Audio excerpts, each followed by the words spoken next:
everyone. I just want to quickly show you guys some important updates that we need to run on our new Dell laptops that you just received. So to go ahead and get started, in the bottom left-hand corner, you're going to click the Windows icon and immediately start to type the word check. So C-H-E-C-K. You'll see check for updates comes up. You can either click that or click open.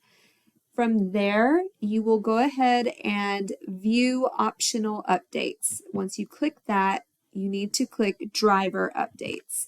From here, you need to go ahead and click or select all three boxes, and then from there, download and install. This is very important, so please go ahead and do that. I'm going to go ahead and go back. You can also schedule this so that it's convenient, or you can just go ahead and do it right now. But basically, any of these updates that are listed, go ahead and do those. So that's the first thing, the drivers. The second thing, again, bottom left corner, Windows icon.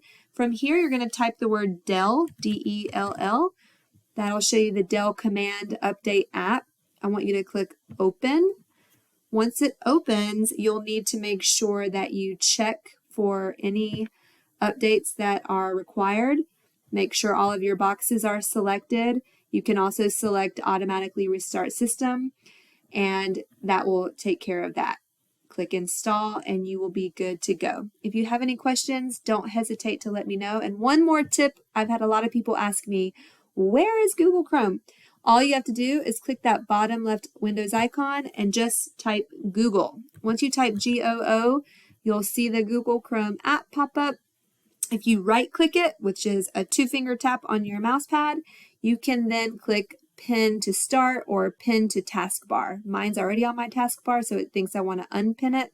For you, if it's not there yet, you can go ahead and pin it and it will pop it down there for you. All right. Thanks so much.